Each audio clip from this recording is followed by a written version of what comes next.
अस्सलामुअलैकुम रहमतुल्लाहि व बरकातहू। बिस्मिल्लाहिर्रहमानिर्रहीम। आज मैं आपको एक ऐसे बेटे की कहानी सुनाने जा रही हूँ जिसने शहर जाकर नोटों के अंबार तो लगा दिए, लेकिन जब वो 20 साल बाद वापस लौटा तो उसे मालूम हुआ कि असल दौलत क्या थी। ये कहानी सिर्फ एक किस्सा नहीं है, ये हम सब के ज़मीर के लिए एक सवाल है। एक ऐसी माँ की दास्तान जिसने भूख काट ली, तन्हाई सह ली, लेकिन अपने बेटे के भेजे हुए पैसों को हाथ तक नहीं लगाई। ये कहानी सुनकर आपकी भी रूह कांप जाएगी। तो फिर चलिए बिना रुके वीडियो को शुरू करते हैं। माँ और बेटे की दिलचस्प कहानी। तो वीडियो को एंड तक ज़रूर देखिए और वीडियो पसंद आए तो सदका जारिया समझ के लाइक, शेयर और सब्सक्राइब ज़रूर कीजिए। कहानियाँ कागज़ पर नहीं, रूह पर लिखी जाती है। ये कहानी भी ऐसी ही है जो शुरू तो मुस्कुराहट से हुई थी, लेकिन ख़त्म खामोशी पर हुई। शहर की एक रंगीनियों में खोया हुआ नौजवान बरसों बाद अपने गांव लौटा था। उसे याद आया कि कैसे वो अपनी माँ को ये कह कर गया था कि माँ, बस 2 साल मैं बहुत सारा पैसा कमा कर वापस आऊँगा। वो 2 साल 20 साल में बदल गए, लेकिन माँ की वो दुआ आज भी उसके साथ थी। बेटा घर के दरवाजे पर खड़ा है। दरवाज़ा पुराना और जंग आलूद है। उसने कांपते हाथों से दरवाज़ा खटखटाया। अंदर से कोई आवाज़ नहीं आई। उसने सोचा शायद माँ सो रही होगी। जब वो अंदर दाखिल हुआ तो हर तरफ धूल थी और खामोशी का राज था। वो कमरे में गया जहाँ उसकी माँ रहा करती थी। वहाँ बिस्तर के पास एक छोटी सी मेज़ पर एक चिराग बुझा हुआ रखा था। पास ही एक डायरी रखी हुई थी। डायरी खोली तो उसमें हर तारीख पर सिर्फ एक ही जुमला लिखा था, आज भी मेरा बेटा नहीं आया, शायद वो बहुत मसरूफ़ होगा।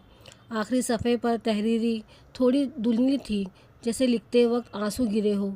वहाँ लिखा था, बेटा अब मेरी आंखों की रोशनी ख़त्म हो रही है, शायद अब तुम आओ तो मैं तुम्हें ना देख सकूं, पर याद रखना माँ ने आखिरी सांस तक तुम्हारा इंतज़ार किया था। बेटा घुटनों के बल बैठकर रोने लगता है। वो शख्स जिसने शहर में बड़ी बड़ी इमारतें बनाई थी, आज अपनी माँ की छोटी सी चौखट पर हार गया था। उसे एहसास हुआ कि पैसा तो बहुत कमा लिया, पर वक्त निकल गया जो माँ के कदमों में गुजारा था। कि हर चीज़ दोबारा मिल सकती है, मगर गुजरे हुए लम्हात और बिछड़े हुए वालिदैन कभी वापस नहीं आते। अपनों को वक्त दे, उससे पहले कि वक्त आपको तन्हा करे। बेटा माँ की पुरानी अलमारी खोलता है। कमरे की खामोशी उसे काटने को दौड़ रही थी। उसने जब माँ की पुरानी अलमारी खोली तो वहाँ छोटा सा लकड़ी का बॉक्स मिला जिसमें माँ अपनी कीमती चीज़ें रखती थी। उसे लगा शायद इसमें कोई जेवर होगा, लेकिन जब उसे खोला तो उसकी चीख निकल गई। उस बॉक्स में वो तमाम पैसे वैसे ही रखे हुए थे जो 20 सालों से अपनी माँ को भेजता रहा था। माँ ने 1 रुपया भी खर्च नहीं किया था। उन पैसों के साथ एक छोटी सी पर्ची लिखी थी, ये पैसे मेरे बच्चे की मेहनत के हैं, आएगा तो उसे अपना घर बनाने में काम आएंगे। मुझे पैसों की नहीं, बस अपने लाल की ज़रूरत थी। बेटा सहन में लगी इस पुरानी एक बैरी के नीचे जाता है। उसे याद आया कि बचपन में जब उसे चोट लगती थी तो माँ उसे उसी दरख्त के नीचे बिठाकर कहानियाँ सुनाती थी।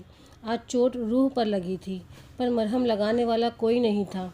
उसने आसमान की तरफ देखकर पुकारा, माँ मैं आ गया हूँ, देखो मैं कितना पैसा लाया हूँ, अब हम बड़े घर में रहेंगे। पर जवाब में सिर्फ हवाओं की साई साई सुनाई दी। हम कितने नादान होते हैं ना, हम समझते हैं कि वालिदैन को आसाइशें, अच्छे कपड़े और पैसा चाहिए, मगर सच तो ये है कि उन्हें सिर्फ हमारी थोड़ी सी तवज्जो और मोहब्बत भरा वक्त चाहिए होता।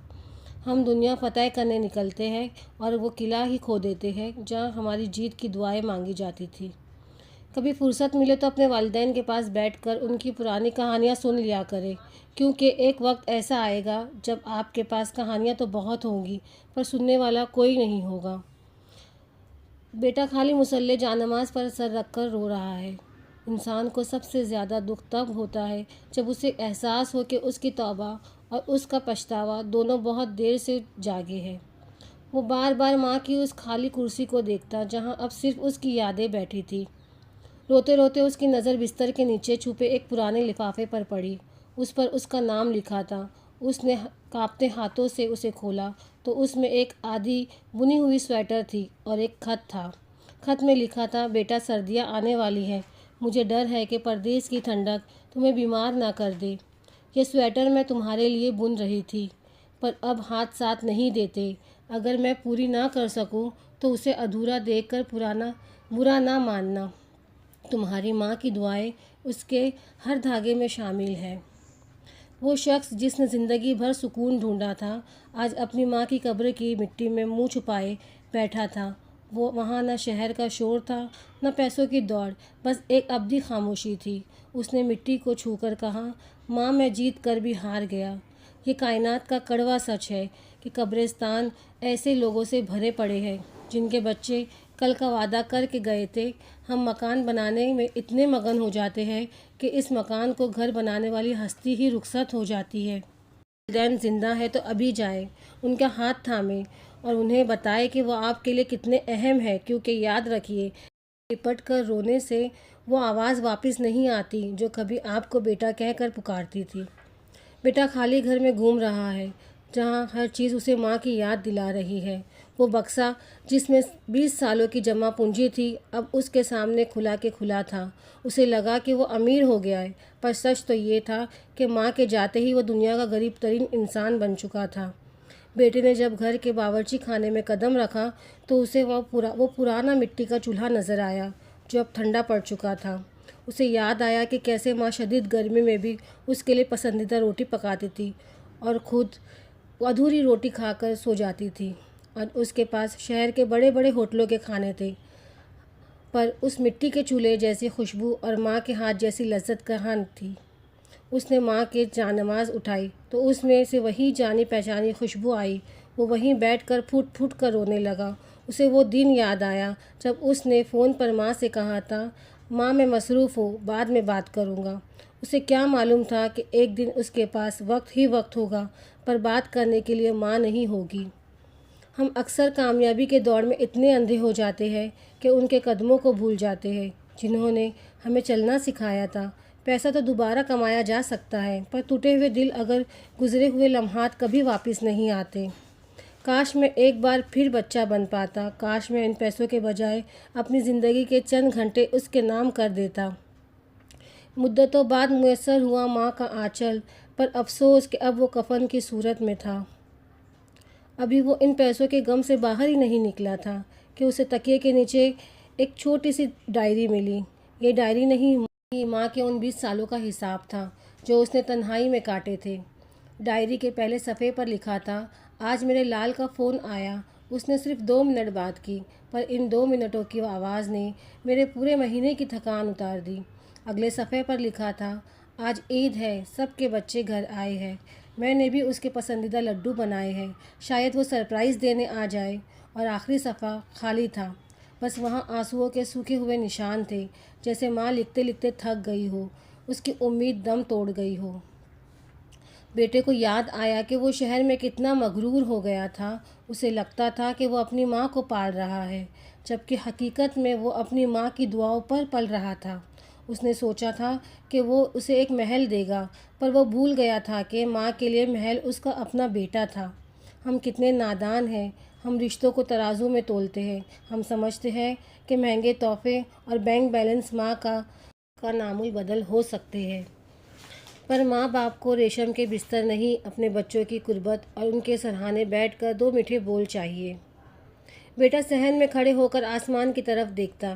اس نے آسمان کی طرف ہاتھ اٹھائے اور کہا، اے اللہ، دنیا کا ہر سکھ لے لے، پر مجھے وہ ایک لمحہ واپس دے دے جب میں اپنی ماں کے پیر دبا سکوں اور وہ کہے، جیتے رہو میرے لال۔ پر خاموشی ایسی تھی کہ اسے اپنی ہی دل کی دھڑکن سنائی دے رہی تھی۔ سورج ڈوب رہا تھا، بالکل ویسے ہی جیسے اس کی زندگی کی خوشیاں ڈوب گئی تھی۔ اس نے محسوس کیا کہ شہر کی بلند و بالا عمارتوں سے زیادہ اس کی کچی مٹی کی خوشبو میں ہے جہاں اس کی جنت دفن تھی۔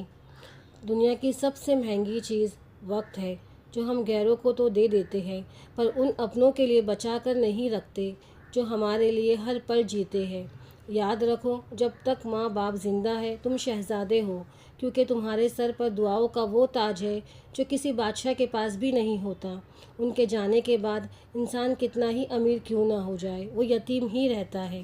میری اللہ پاک سے دعا ہے کہ جو مائیں چلی گئی ہے ان کی قبروں کو جنت کے باغوں میں سے ایک باغ بنا دے، اور جن کے والدین زندہ ہیں انہیں توفیق دے کہ وہ ان کی خدمت کر سکے، ان کی تلخ باتوں پر مسکرا سکے اور ان کے بوڑھے ہاتھوں کو تھام سکے، کیونکہ یہ وہ ہاتھ ہیں جنہوں نے کبھی ہمیں گرنے نہیں دیا تھا۔